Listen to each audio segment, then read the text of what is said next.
Bienvenue à la huitième et dernière vidéo de notre série consacrée à Sriracha.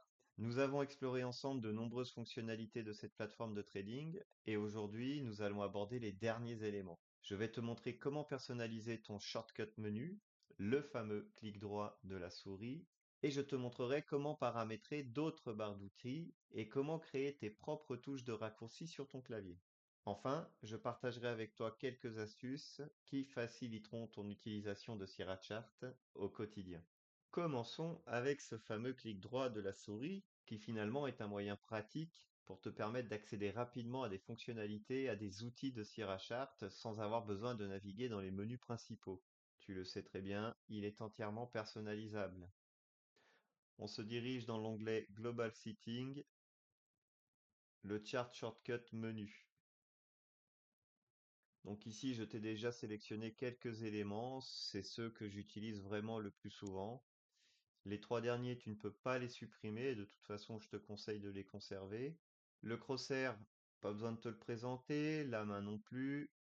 Studies, très important, celui-ci tu le gardes, tu l'effaces pas.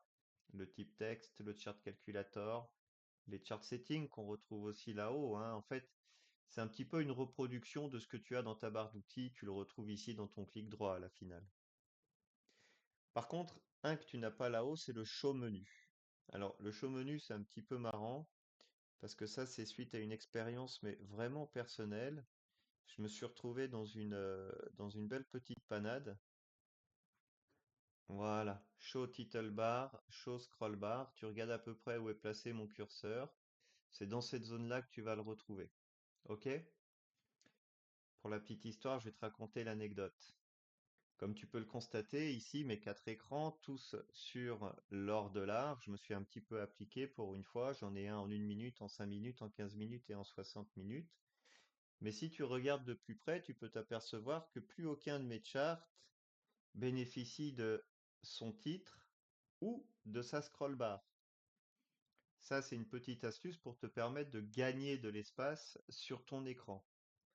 Donc, c'est ici dans le chart que tu retrouves Show Title Bar, tu vois. La barre, elle est revenue en haut. Chart, Show Scroll Bar. Et le curseur, il est revenu en bas. À toi de voir, hein. Tu peux les laisser comme tu peux les retirer. Mais par contre, il en existe un troisième ici, le Show Menu. Alors regarde bien. Si maintenant, je sélectionne ce hors de l'art en 5 minutes, je viens dans Windows et je détache ma fenêtre. Ouais, bah elle est détachée, hein. Ça, pour être détaché, elle est détachée. Mais je fais comment maintenant? Je peux pas la rattacher à ma fenêtre principale. J'ai plus de menu là, j'ai plus rien. Voilà un petit peu dans quelle situation je me suis retrouvé dans mes débuts avec Sierra Chart. Donc depuis, j'ai toujours le show menu avec moi au cas où que cette situation se reproduise. Au moins là, je peux le rajouter et à partir de là, je peux bien entendu attacher ma fenêtre comme au préalable. D'accord? Voilà pourquoi dans mon raccourci, j'ai le show menu. Après, tu le mets pas, c'est toi qui sais. Alors, pour poursuivre, dirigeons-nous dans l'onglet Edit, dans Screen Image. Si tu commences à faire des analyses, que tu veux commencer à te faire quelques notes, donc tu peux le faire avec le type texte. Et si tu souhaites en plus te faire un print screen, eh ben c'est complètement possible, tout simplement en cliquant ici sur Save Chart to Fill. Et ce dossier, l'image, le print screen que tu vas réaliser va directement partir dans ton dossier de base de Sierra Chart, là où tu avais ton onglet pour ouvrir la plateforme. Tu as un dossier qui s'appelle Images. Automatiquement, tes screen images seront transférés dans ton dossier Sierra Chart, dans le sous-dossier Images. Intéressons-nous maintenant dans l'onglet Tools, c'est le Global Cursor. Ici, il est en On. Eh bien, regarde tout simplement à quoi me sert ce Global Cursor. Lorsque je cherche, j'utilise mon crosshair sur un des charts, eh bien, j'ai automatiquement l'interaction qui se fait sur les trois autres.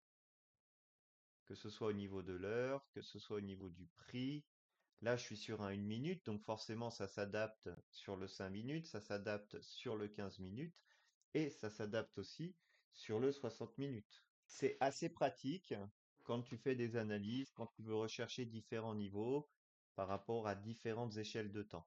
Revenons dans l'onglet Global Setting. Comme tu as vu ici, nous avons toute une série de Customize. Eh bien, c'est là que nous avons le Keyboard Shortcut. Donc, dans cet onglet, suffit que tu viennes rechercher un élément, rechercher un paramètre, que Sierra Chart n'a encore pas créé de raccourci, parce que comme tu as pu t'apercevoir, il y a déjà énormément de touches de raccourci. Donc moi, par exemple, j'en ai utilisé trois. Un pour effacer les currents sur mon carnet d'ordre, et puis deux autres pour faire mes entrées au marché. Voilà, entrée vendeuse et entrée acheteuse. Donc c'est ici dans le Trading Keyboard Shortcut pour trouver les buy et les sell market. Voilà, c'est ici que tu les trouves. Il te suffit d'en cliquer sur un. Et après ici, tu viens choisir la touche que tu souhaites. Par exemple, là, je prends le Q. Tu fais assigner. OK, elle est assignée. Et ensuite, tu fais OK. Petite idée. Dans les Global Settings, c'est aussi là que tu peux venir créer davantage de plateformes, de barres d'outils, pardon.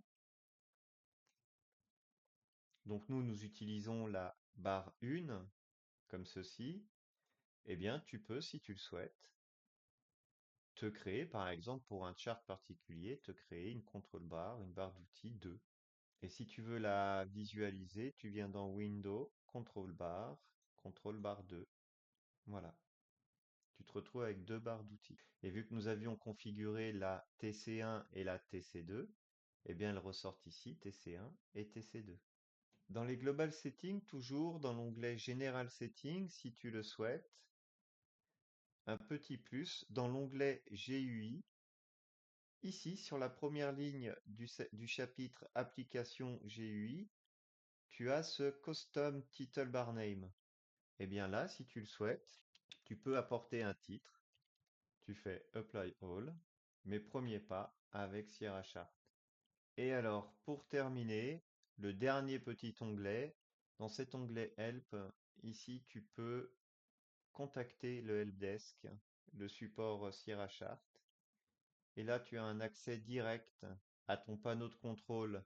Et là, sur le Download Current Version, c'est pour mettre à jour la dernière version de Sierra Chart.